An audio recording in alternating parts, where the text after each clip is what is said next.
So this past summer, I had some extra time with the kids, and which was really such a blessing. And I remember one specific night that you had worked a little bit later than normal, and I was putting the kids to bed. Which, side note, I told you I was going to be working late that day. Right, that was part of the plan. Yes, I know that. And here's why We don't need to. hold up. Here's why I'm telling the side note, because fellas, listen, sometimes your girls be getting mad at you. You know what? Not even just fellas.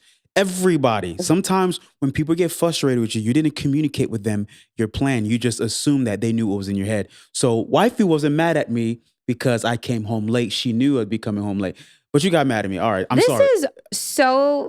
That was for free. That's what that was. That was just for free. All right. I'm going to be doing this for the rest of the episode. Every single line you say, I got something to say. No. All right, go ahead. Sorry. Anyways, so I'm tucking the kids into bed. We're saying our prayers. The kids have been asking all night, will daddy be home before bedtime? And I said no. He had to work. That was the plan. So I was on plan for him to work late and I was doing bedtime. It was okay. And then while I'm praying for the kids, the front door opens, and daddy's home. And the kids start saying, daddy's home, daddy's here, daddy's here, daddy's home, daddy's here. We only have 2 kids, but they all said it a bunch of times. I thought I had 4 kids that night. I was just like, how many people are in this room? They were excited that daddy made it home right before they fell asleep. So I was like, okay, relax. All right, in Jesus' name, amen. Okay, daddy's coming. All right, relax. Shh. Like, I'm trying to keep them calm, because if you are a parent and you come home at bedtime, you know that as soon as your kids see you, they go through the roof. So I was trying to keep it chill. I believe you were on the phone. I was on the phone, and I tried to come in the house really secretly, like quietly, because I thought that, first of all, it was like after 9. So I thought I was outside on my phone, but it was hot. So I was like, let me come inside, which we need to get that door fixed, because that door, it was too many cracks and pops. And I tried to lift it. I tried to turn it. Like, I tried to blow it open. And while on the phone whispering, like, the guy on the phone was like, bro, where you at? You at the library? I'm like, no, my kids are asleep. So that's why. Because I was outside. I'm talking like, yeah, bro, it's crazy. And I'm opening the door. I'm like, yeah, bro. He's like, you at the library? Guy's like, why are you whispering? I'm home. And I can hear the kids say, yeah, daddy's home. Daddy, can we say daddy? And I'm like, and I'm talking softly. And I stayed on my phone call until the kids stopped calling for me. So I kept waiting for him to go into the room to say goodnight to the kids, because he just happened to make it in time before the kids were going to sleep. But that never happened. You never came to the room. The kids fell asleep. You stayed on the phone. And I got heated. I was so mad with you, so angry with you. And I was mad for my kids. I was mad for me. I was mad at you. All of the above. So on this episode, we want to talk about the Enneagrams and how much we've learned from therapy. And so in this instance, this was a lot of what I learned about my personality type, and some things that could be strengths and some things that could be weaknesses. And so we're going to really dig into what we've learned out of the Enneagrams and out of our therapy, and how it really impacts our marriage and our relationship with even other people around us in our life. Right. Okay. All right. Let's dig then. Let's dig. Well, first of all, let's tell them why you were mad at me. I was mad at you for never coming to see the kids. Which I don't understand why, because the kids already knew I was going to come. I wasn't coming home for bedtime. They knew I was working late that day. Okay, but that was like literally the biggest tease of like, daddy's here, daddy's here, daddy's here. And then daddy never came. That's okay. We'll talk about this another time, because we didn't, what we didn't talk about is why were the kids going to bed so late? That's not important. You see that? That's what, because I walked in knowing that, okay, I know they're in bed. So that's why I stalled. But anyways, we'll talk about it another time, because we got to figure out bedtime. All right. But so what I'm saying is, in my head, the kids knew that I wasn't coming home that night to tuck them in. They knew that I was going to make it. I was not going to make it for bedtime. And we had an understanding. Even Jordan that afternoon, like when I saw him that morning, and I told him, I said, I'm working late tonight, son. So daddy's not going to be there for bedtime. Right. But I'll be there tomorrow morning to take you to childcare, because it was summertime or something like that. And so he knew that. He had an understanding. We were with each other that morning and that afternoon. And so even Brooklyn, I was with her, took her to daycare, all that stuff. So I felt like I was very intentional of my absence for that night, for that bedtime moment. So when you came out that night, I didn't care. I mean, you guys, this lady right here, she came out. Who were you on the phone with? And I was like, what? Who? I mean, I was like, Jake from State Farm. Jake from State Farm? Yeah. Well, she sounds ugly. Well, I'm like, first of all, I'm like, wait, I was like, what? She's like, who are you talking to? Like, why didn't I was like, what are you talking? I was really territorial of feeling like we share you all the time. And once you get in our house, that we shouldn't have to still share you with other people. And so I felt like once you came in the door, you were going to come kiss the kids goodnight. And you never did. And I was really mad about we shouldn't have to share you even at home. And what'd you say on behalf of the kids? And the reason why I say on behalf of the kids, because this is what we're going to talk about like a little bit. Like you said, well, the kids feel or the kids. Yeah, the kids were disappointed. The kids were excited to hear you were home. And then they had to go to sleep and never got to see you. And that's unfair to them is what I said. And you said that. I mean, you even said that the kids feel like they have to share you with other people and that you spend time with other people and they feel like they never get you. And I remember, guys, I was a little slick that night. I was like, he sure was. I was like, they told you that? Ugh.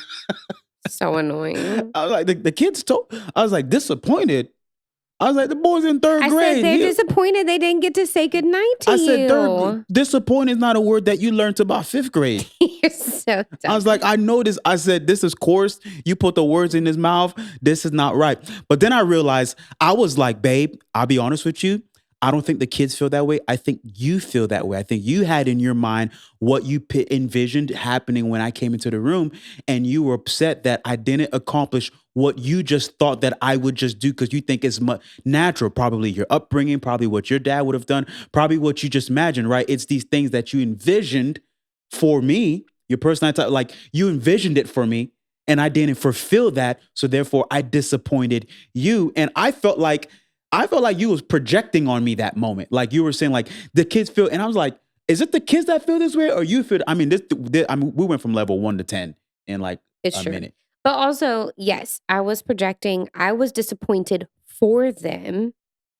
I mean, Brooklyn was 2.5 at that point, or 3. Oh, I guess she was 3 already. But anyways, she was young. Right. She just fell asleep. She's not going to think nothing different when she sees you in the morning. It is what it is. Jordan, I think I was disappointed for him. And you were very defensive of your relationship with your children and was like, I have a great relationship with my son. I do, actually. You came I really do. so ridiculously hard. You're like, I have a great relationship with my son. And you're telling me because I didn't kiss him goodnight tonight that traumatizes him or that like disappoints him. Like you were so headstrong, which is also part of your personality and part of your like struggles of hearing someone else give you feedback or like observations of your personality type or things that you may do. All that to say, I was reflecting, I was projecting, but that is part of my personality type where I'm a feeler. Yeah. I'm an extreme feeler. And when we did therapy with Steve, we've talked about Steve a lot here so far. Steve was our therapist in 2020, and he had us do these Enneagram assessment test. And we had done Strength Finders before. And Strength Finders was helpful. I think the biggest takeaway from Strength Finders was just knowing that your strengths or your weaknesses, your strengths can be used in the balcony or the basement. And so I still kind of take that and apply it to my Enneagram a little bit of like certain things that come natural to me. So for those who are familiar with Enneagrams, and for those of you who think that it's demonic, don't come for us. We're good. But the Enneagram, I'm a 2 and a 6. Our therapist said I was the strongest, highest scoring 2 he had ever seen, and that wasn't a good thing. 2 is Enneagrams are phenomenal. They're great. Now, let me just say a disclaimer real quick. Like, if you want to get into personality tests, those studies, those type of things, I do encourage it.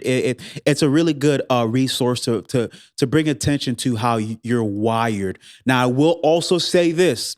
For everyone that's a believer, listen, we are believers in Christ. If you haven't already learned that by us already, we live by the Spirit of God. And living by the Spirit of God tells us that there's also fruits of the Spirit. So when I became a new person in Jesus, there were natural temperaments that I had growing up Right. that were modified or that just went away, or God literally worked on it. I know that. I know those moments. There's times where I couldn't feel compassion, right, or sympathy. And there's times I'm like, whoa, I am filled with compassion right now. And I know that that's the Spirit of God. So Wait, that's wild. You just said, whoa, I am filled with compassion. Yeah, because I was like, man, what's this I'm feeling? And I am the opposite of like, I'm so overwhelmed with compassion. I don't know what to do I'm with over myself. here, I'm like, man, why am I sad for him? Like, why am I sad for him? Because I realized it's the Spirit of God putting that in me. So I'm saying this to say, like, I got this Enneagram in front of me, and we used it as a tool. It's a tool. It's a tool to understand not a Bible. Psychologically how we function. Because at the end of the day, we said it in the last episode, right?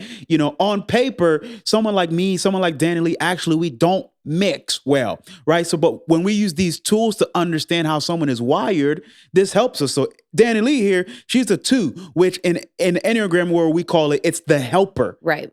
Which there are some pros and cons to being a helper. She scored the highest, he said? The highest he had ever seen. And he followed that up immediately with, that is not a good thing. Yeah, I'm reading this right now. It said, generally 2s are caring, empathetic, they're warm, they're thoughtful, appreciative, they're generous, they're other-oriented, right? They're tactical, they're affectionate, they're well-intentioned, and they're demonstrative. This makes a lot of sense. Empathetic. You felt that for the kids. Yeah. You saw how happy they were. You saw their eyes. You heard their voice. Right. You saw them perk up, and you were thoughtful. You loved it, and you had this idea that, whoa, and this is what happens when you be watching too much Disney movies. Because you be watching all these Disney movies thinking that it's going to be a whole new world. It's going to be all this stuff. And that, matter of fact, we went in on karaoke the other day, y'all. We did. We went in on karaoke. We'll post a little Disney clip. Karaoke. Like it was wild at first. And then we went Disney and we sang all the guys are singing like all the guy parts. The girls are singing all the girls parts. It was a really good moment. It sounds so ghetto, but it was beautiful all at the same time. And then 2s get into conflicts by being people-pleasing, flattering, right? Clingy, worried, possessive, insincere, seductive, self-important, self-deceptive. What? What's your problem? You really have felt like I'm clingy to you? Because I know I have a tendency to be. I know I am affectionate. I know I am like some of those things that you just read. Mm-hmm. But I never really thought of myself as clingy. Yeah, it's just, it depends what you consider clingy. There's sometimes I just need my own space.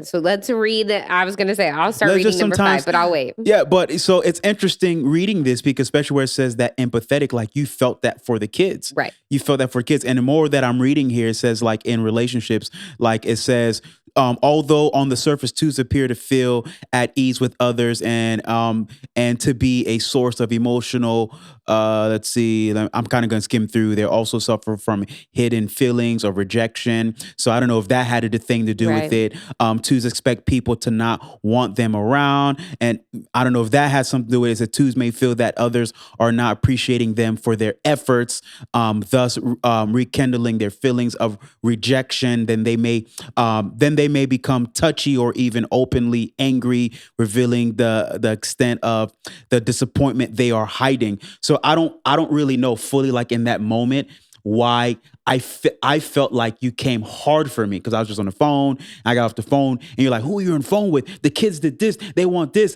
I don't know what it had to do with rejection. I don't know what it had to do with you being so thoughtful, empathetic. You felt all that. And I felt like, I remember thinking like, wait, are the kids the one that feel this way? Or is it you that feels this way? Which we've dealt with this before in the past, like where there are times where you felt like I was giving everyone my time but you. Yes. Like, you know what I mean? So, like, what are your thoughts on that? Like, and I know you talked about it the following week in therapy. Right. I did. And I took it to Steve and told him like, hey, this really set me off. This really like struck a chord with me. And I do think a lot of it is knowing whether, sometimes we use the term recently in the last year or so of a superpower. Like, oh, that's your superpower. Danny Lee, that's your superpower. Right. Lean into that. And So I do think that empathy is part of something that God has literally gifted me with. And so I just have to keep a good pulse on whether that gift is being in a healthy manner or a not so healthy manner. I also think that some moms would really side with me on this one, and understand where I was coming from of wanting to fight for my kids Yeah. and fight for your attention, for them and for me. But I do understand that I didn't go about it the right way. I did get a little bit too like emotionally driven, like too quickly, like I jumped too fast. Yeah. And that's a part of the other thing of Enneagrams that's been helpful is knowing that when I am a 2 and I'm unhealthy, I go to this other number, I think it's number 8, and they are fighters. And I had Fighters. shared in another podcast of how sometimes I'm a 4'11" girl that feels like I have to fight all the time. That was because I spent so much of my life as an unhealthy 2. Yeah. 2s, we serve everything with our whole heart. Sometimes you could say something that's very like a blanket statement, and we will take it till, it felt like you just slaughtered me in front of everyone. It feels very personal. Right. And so when we are in an unhealthy place, we can lash out. We can be angry, we can be demonstrative and like want that attention and fight for that attention.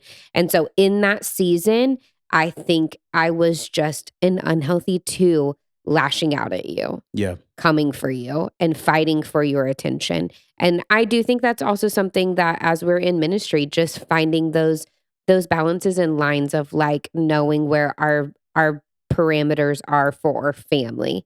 And you're very good about that of like knowing like when it's family time and when it's other people time and like having those boundaries. But I think it really just kind of tapped a toe into that as well. Yeah. And in that moment, it was tough for me because my Enneagram, I'm an achiever. So we're very strategic. We've anything that comes out of our mouth, we've probably processed it already.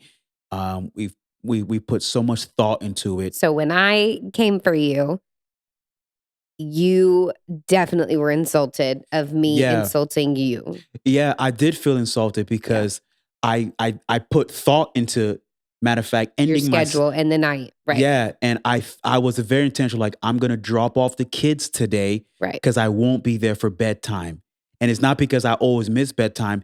It was calculated that tonight would be a night that I would miss bedtime, Right. Which is like and once a week, yeah, literally. yeah, exactly. It's once a week or so, and although I changed my schedule and came home early, in my head I knew I was still missing bedtime. Right. And so when you came for me saying like, "What are you doing with the kids? They want you to," and in my head I'm just like, I it's in the schedule. I'm You're not so precise and I'm like, I'm not supposed to do bedtime. strategic. I'm not supposed to be in there. First of all, why are they up right now? You know what I mean? It's like you cannot. You're like, no, this was the schedule. I wasn't doing bedtime. Why am I getting involved in this? But think about that, babe. I know. That's what I felt in Yeah. that moment. And you know what's crazy too is like where we've had to learn, y'all, in this season is really maximizing these tools to understand the behavior. So I've gone back several times in the past to read Danny Lee's personality type, right? Because if I could understand her better, then I know that I can come alongside her better as her Right. partner, right? As her husband. There's been moments, there's been times where we had a conversation. We were talking about this before this, and we're like, man, she'll bring it up. We had a conversation a couple weeks ago, and Danley was stressed out about something, and I couldn't tell she was stressed yet. Maybe she just had her big girl pants on at that moment. So we're talking, and which this has happened before. There's been times Danley would enter into a topic that she's actually not mentally ready to go through with it, and because I'm like an achiever, like let's go, let's talk about this. Let's talk about it right now. I got all my thoughts ready. And then within minutes, she's like, you know what? I'm not ready to talk about this. And I'm like, That is not what happened. but what I'm saying is like, then I'm like, well, let's talk about it. And you're like, no, I need time. I need process. There's a lot going on right now. I'm stressed out. I'm like, you went 5 minutes into this conversation, which has happened before. And then you realize this is actually a lot more than I thought. Right. And I've only grown to be able to to sense it and to verbalize it. Like that's so much growth on my end because normally I would just let it boil over and I would probably drop bombs and Jesus is working on my life, but I would probably be so frustrated screaming at you or like yelling at you and having cuss words in my mouth. But now I've gotten to the point where realizing like, ooh, Danny Lee, your blood pressure is raising, your body's getting hot, you're getting flustered and cuss words are popping in your mind. That means like I always think of, why am we talking about so much Disney today? But I always think of Genie when he's like the little bee and he's flying and he's like, Mayday, Mayday, Mayday. Like I think of that of like, Danny Lee, like raise the flag. This is the moment to save this. And so in that moment, I did say, I went into the conversation. I thought I could handle it. It's getting hot. It's getting frustrating. I'm feeling overwhelmed. And so I literally said, I just need a minute. I just need a minute. Yeah. Unfortunately, you did not give me that minute. So and he I blacked out. That's what happened. I blacked out. He said, all right, well, I'm just saying. And then he continued to say one more thing until I felt the overwhelming feeling and I cried because of stress. I'm getting better. I am getting better of recognizing. I think we're both growing after doing these exercises. We're both growing. She's able to recognize before she actually goes down into a conversation, for her to recognize, like, you know what? Actually, I need to put my thoughts together. Now's not the right time. There's a lot going on. Can we talk about this later? And I'm able to recognize that when she's saying that, that's her saying that I do value this and I do want to have a good conversation about this. And Pierre, you need to chill, relax, even though you're processed and you got all your words together, be patient and let her prepare herself, right? It's like saying, it's like you want to race somebody by foot, you know what I'm saying? Or by feet. Is it feet or foot? Foot. By foot? Yeah. I don't know. I don't know if I trust promise. that. So if you want to race somebody and someone's like, man, I don't know, I got to warm up, I got to stress, and you're all stretched and warmed up. You're like, no, come on, let's go right now. I'm all stretched, I'm all warmed up. And that's what's happened before. Yeah. Like where I'm all warmed up. I got my words together. I process. Because also you guys know this about me, like, you know, I am part of the 5 a.m. club. Not all the time. There's to be several days throughout the week. You guys are like, several days? There's only several days in the week. You're like, there's several days in the week I don't wake up at 5 a.m. But for the other several days, I know y'all mad confused. I wake up at 5 a.m. and I gather my thoughts for the day. I think about yesterday. I think about today. I think about the day that's coming. And so I know Danny Lee's not like that, right? And so I've grown in the sense of where I know that when you are in a place where you're not ready to talk about it, I've grown to pump my brakes, chill, relax, keep my thoughts to myself, not trigger her, because I know sometimes you can be led by emotion, and you've known that before. Yeah. Like where I would say something and you realize that, okay, it's not me that's the problem. It's how you heard it. It's how it came to you. Now I also need to know, like, I have to watch my words, because I know that anything that I say can trigger her in a certain way. And you know what things to say to trigger me. So let's be honest. But even remembering like some of our old arguments back 10 years ago, 5 years ago, thinking of how they would just exacerbate and they would like elevate like so quickly, and thinking about like how I would start arguing a point and you're like, wait, what? How did we even get here? Right. Then we'd get frustrated and I'd walk away like, I'm over this. I'm done. I'd walk away.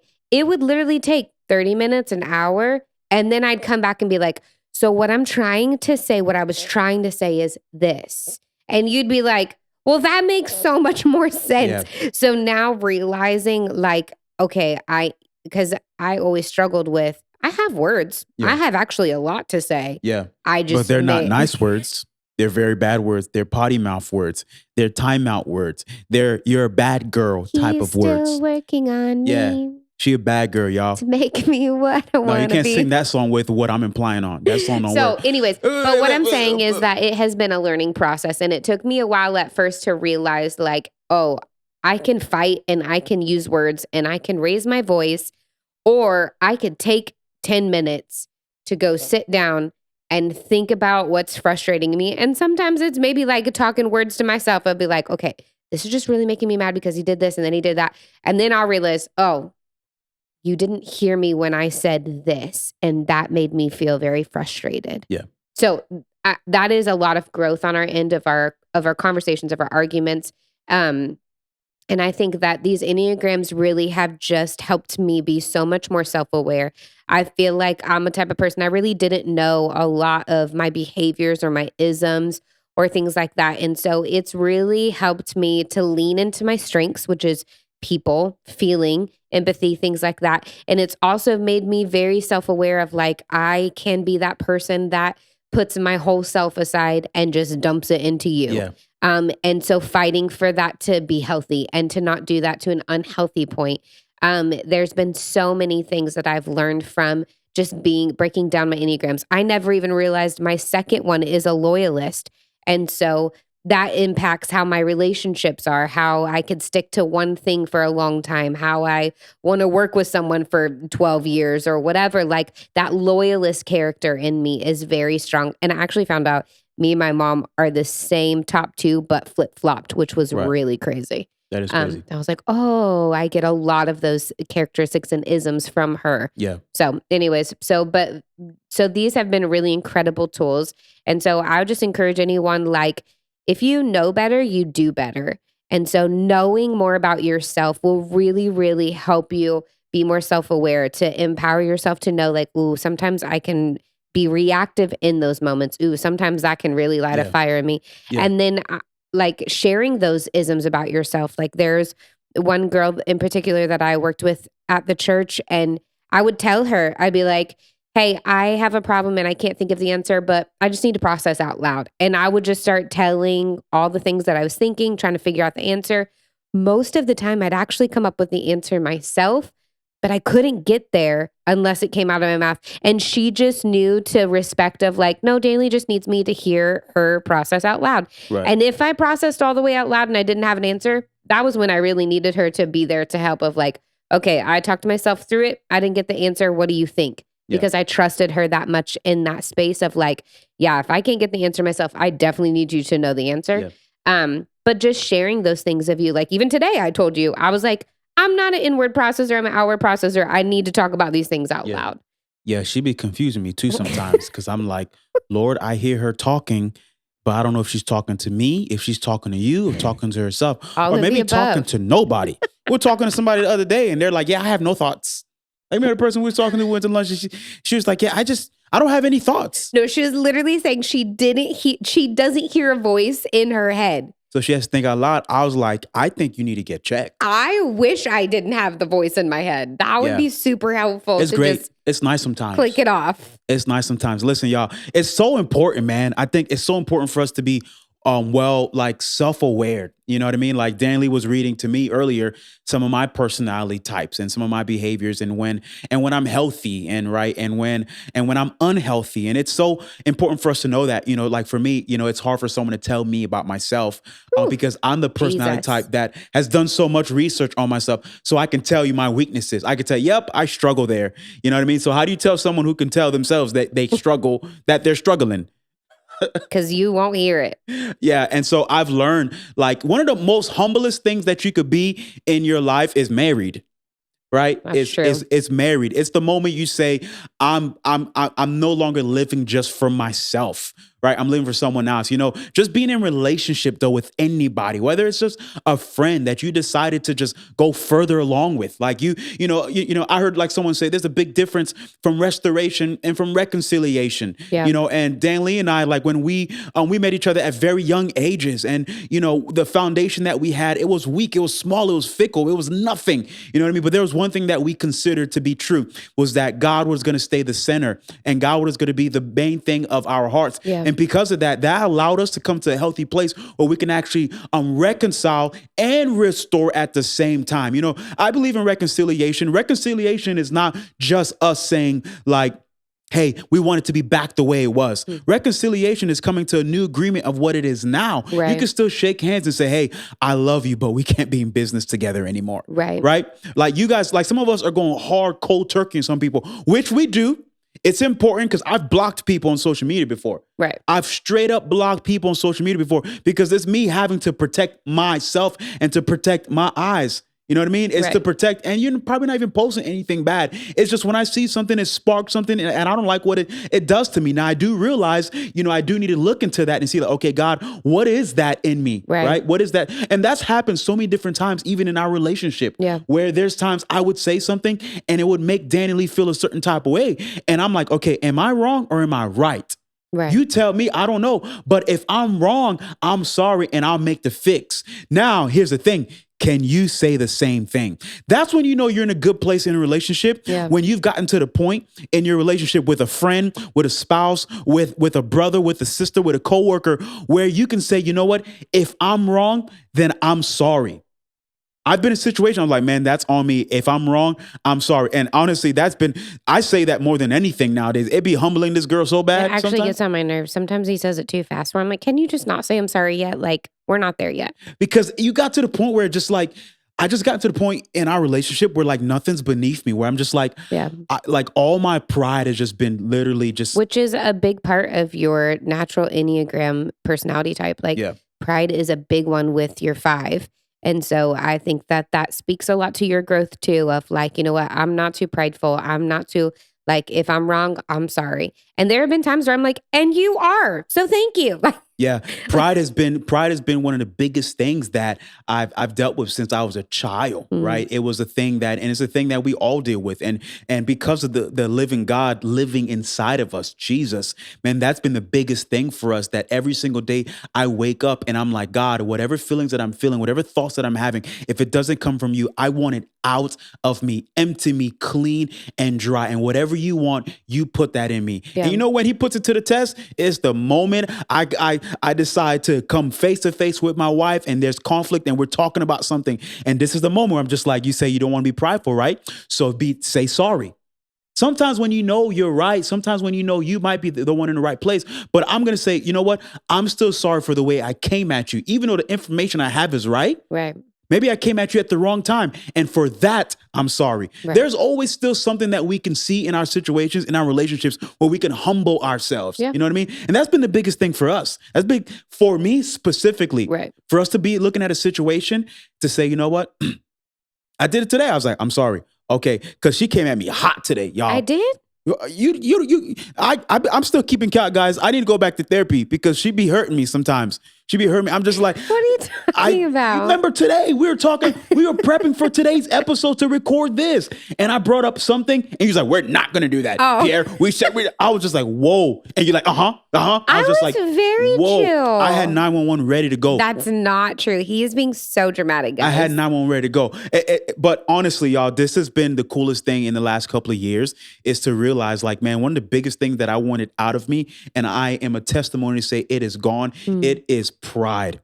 It is pride. So I think she might even read some of my personality types, but some of it I can say because of the grace of God working in me, it's been cleaned out. It's no longer me. Honestly, if you want to lead somebody, you lead them from a very low place. And when I say low place, I'm not talking about like you trash, you nothing, right? You know, this false humility. But I'm saying from a low place where nothing is beneath you. We need to learn how to lower ourselves and serve other people. And that's what I decided to do in all of my relationships. My relationship with my wife is like the other day, yesterday or Monday, you called me and she's like, "Hey, where are you?" I was like, "I'm at the church." She's like, "Can you come pick me up?" I was like, "What happened?" She's like, I locked myself outside the house. I said, "All right, okay, coming." Now, of course, I had thoughts, right? I could have huffed. I could have puffed. I could have just been so frustrated. I could have gave her a lecture like I'm her dad, which I'm not your dad. I do not want to be your dad. I pulled up behind her in the car.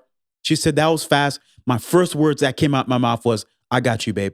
And that, like, literally, I could cry thinking about it, like, because it wasn't necessarily my fault. It was me and Jordan emptying the groceries up the stairs. Like, he unlocked the door because he's getting bigger, so he wants to do more things.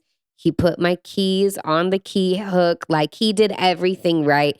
He accidentally locked the knob. So when I shut the door to go do another load, it was locked. And so I had to go tinkle. I was frustrated. I had to I had to not take it out on my son because I knew it was just a meaningless accident. He didn't Yeah, do it it was a on mistake. purpose. It was a mistake. And so then calling you, and I was frustrated and hangry and all the things. And like, for you to say that to me was like, thank you for being, oops, I just hit the mic. Thank you for being like my knight in shining armor. Like, thank you for being that person to just save the day and not be mad at me and not take it out on me and be frustrated that I'm always a damsel or whatever. Like, thank you for just being like that. Was honestly, it was romantic, guys. Like, it was so sweet and so kind. And I was really grateful. And then you fed me after that, which was even better. I did. And yeah, and honestly, is really nothing to brag about. Just simply the fact that I love you and I care for you and I care for our relationship and what we're doing, what we get to do. And Yeah. God has just put on my heart big time to just walk people through reconciliation and restoration in their Yeah. relationships. And I believe that relationship is one of the biggest keys to health, Yeah. mental health, spiritual health, physical health, right? Everything that we need, it's tied to relationships, from our relationship to God Yeah. and our relationship to man. People that think they don't need people in their lives, So not true. you're not living. Right. You are not living. Living was not meant to be lived alone. Alone. It was in relationship. And so that's so important. And so that's what I realized in what we're doing. I'm like, you know what? Yeah, it was Monday. It's the busiest day of the week. You called me. I was like, all right, cool. I'm coming. I sped home. I got you. Come on, where you want to go eat? Because I knew in that moment, I was like, I knew it was a simple mistake. And in that moment, there was nothing else you guys needed to hear. And then on top of that, there's the relationship with my son. He's watching. He know daddy's coming home. And so what I don't want is my son to already be on edge and think like, oh, you better watch out. Daddy's coming. And no, I want him to know that daddy came in like a superhero. Daddy came in like the man and saved the day, not huffing and puffing and taking it out on my kids and taking it out on my wife. It was a simple mistake. So this is why we're sharing all this, y'all, because it's so important for us to know that relationships, feedback from our people that we're in covenant with, our spouses, our friends. It's important for us to have feedback back and forth. Yeah. So that's why Both I know a lot ways. about her personality. And she knows a lot about my personality, so that we can make adjustments in each other's lives. So we could walk this walk and say, hey, so do you know that thing that you did? Here's what it did to me. Now I know why you did that, because by nature, that's just who you are. Right. But I just want to make you aware that these are behaviors that you're pushing, or these are behaviors. And so I'm like, my bad. Sometimes I lose track of that. Listen, when we make the excuse of saying, that's just how I am, that's just the way I was born, it's an excuse to not grow. Right. It's an excuse to not grow up. And it's important for us, y'all, to understand that this is how we're going to go further in this life, man. It's when we're walking with each other, but we're holding each other accountable. We talked about this in our last episode, and this changed our life and our relationship. Understanding personality types, right? We'll talk about love languages another day, because Danley has all the love languages. She's like a puppy. You guys heard me say that all the time. She wants to be pet. She wants to be rubbed right here. Good girl. She wants a treat. All of it. She wants words of affirmation. I'm like, quality man, time. should I get a wife or a dog? You got all of the above. Yeah, that's crazy. But like a golden retriever. Yeah. Yeah. But so, yeah, we just want to encourage you to, know more about yourself, know about your childhood, know about things that may be wounds, so that like, oof, that's a sore point for me. I didn't have a good relationship with my father or my mother. So certain aspects of other relationships can be sensitive topics to you. Just being more self-aware just really allows yourself to be more kind to yourself, honestly, to know those wounds and be like, ooh, that's a tough spot for me. Just if you know better, you do better. And so by knowing yourself better, knowing the pain points, knowing those things that are more sensitive to you, if maybe you had a hard relationship with your mom or your dad, knowing those points about yourself, so that when you go into a romantic relationship, you can be like, hey, those things are those are soft spots for me that I may sometimes lash out or react in a weird way, because those are wounds for me. Yeah. So just the more you know yourself, the more, and then I love that, honestly, the more you know yourself, the more you can give yourself grace, and the more you can give grace to others. I think it's super important. There's a YouTube channel that I watch, and it's a documentary type, and it's about a lot of people on Skid Row. And sometimes it's just harsh. And I ask myself, like, why do I like to watch this? But honestly, it really does allow me to learn how to give other people grace. how to not judge other people, or to see people who have been through traumatic childhood or traumatic events Mm. and how they respond, then I can identify it in someone else and be like, ooh, I think that that's a wound for that person. So let me be a little bit more gracious when I approach them, or when I have to give them feedback, or when Yeah. I have to correct them a little bit because they were late to something or whatever. Knowing and identifying those behaviors in other people, it allows me to be a better friend and be a better person and just really a better example of the love of Jesus. That's good. I want to share last story. This morning, I woke up around 5 a.m. and, I would love to say I woke up all peppy and all like, oh, wow, God is good. Listen to the birds chirping. Oh my gosh, it's great. Now I woke up and I just sat there on the bed and I had two thoughts. My first thought was, man, I'm tired. My second thought was, man, God, you're good. I got up, went to the restroom, drunk some water, sat on the couch. And in the mornings I wake up, I like to sit there with God and I'll sit there for a little bit. And sometimes I'll listen to worship music. Sometimes I'll read the Bible or like on my iPad because it's still dark. Or I'll just meditate on my thoughts. Sometimes it's just quiet. I'm listening to God. A few times it's me talking to God. But every single morning is different. Some mornings he gives me rest, sleep. It's like legit. I just sleep and I feel great. I'm like, thank you, God, that was still you. But this morning there was a moment I had so much gratitude like take over me when I'm sitting down on the couch. And it brought me to tears because I was just so thankful. And I realized, why am I so thankful right now? And I found out what I was so thankful for. It's because I have Yeah. this peace that's in my heart that like no money can buy, no man can give it to me, no scientist can break it down and understand. But Yeah. I knew that there was this peace that came over me. And that wasn't always me growing up, right? Because sometimes I get so analytical, my personality, I'm always looking for flaws, always looking for situations. And God has really done a big work in my personality where I'm just at peace. I love how everything is lining up in my life. And I'd love to sit here and say everything is perfectly. I love to sit here, yeah, we ain't got no debt. No, it's not true. Yeah, I love to sit here like finances exactly where we want it to be. No, that's not true. There's still situation. There's conflicts. There's dreams that we haven't seen fulfilled yet, right? Yeah. There's ideas that we have not birthed yet. There's so many different things. There's relationships that are still out there to be restored. Yeah. And I'm sitting here and I'm thinking like, but God, why am I just so fine? And I realized I have peace. And the peace came after I decided to stop fighting God and stop fighting my wife, stop fighting my friends, stop fighting my peers, and accepting, okay, these are the things that God has put in me. But God, what are the things that you want to change? What are the things that you want to trade me for? Right. And he wants to trade some of y'all. He wants to take your anger, right, and give you happiness. Right. He wants to take your discomfort and give you peace. Yeah. Right. He wants to take your sleepless nights and give you rest. And there comes a time where you have to literally let go of just who you are and put it in God's hand. Yeah. So for those of you that listen to this right now and you're in a situation, you're like, man, I don't know what they're even talking about. I'm telling you, try Jesus. Yeah. Try God. He will take you. He will shape you.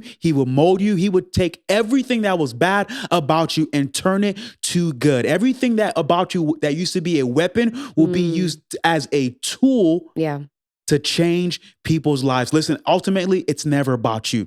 It's about somebody else. And that's what I realized about my personality. This morning, I was having breakfast like with a guy. 5 a.m. I woke up, 6 a.m. I was in the gym, 7:30 I was taking the kid to school, 8 o'clock I'm sitting having breakfast with someone. All throughout the week, I'm either having breakfast, lunch, dinner, something with somebody else, right? Because fellowship with other people, it's very edifying to me. And so I'm sitting with someone and I was literally telling him the same exact advice of just like, hey man, everything about you. He said something, he was talking that day and he said, oh, I'm sorry, bro.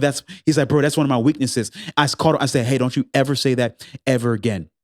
I said, that's one of your strengths. You just have not figured out how to use it as a tool. God gave you that. He gave you it as a tool and it's a gift. So Danny Lee, she's a helper. It's a gift from God. Yeah. The problem is when we become unhealthy, we think it's a weakness. Right. And we use it as a weapon.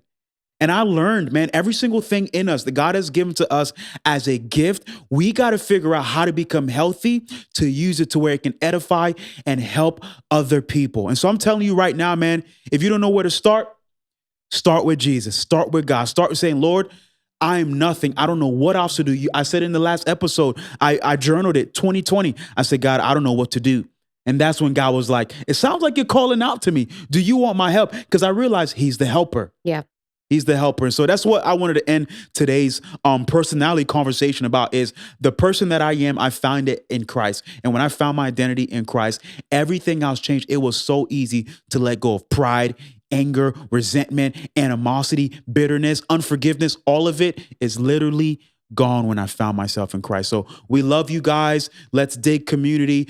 Hit us up, DM us. Let's walk this out together. We want to hear your stories. So hit us up, send us a message, tag us in something. Tell us what you're working on. Let us know where we can pray with you and come alongside you.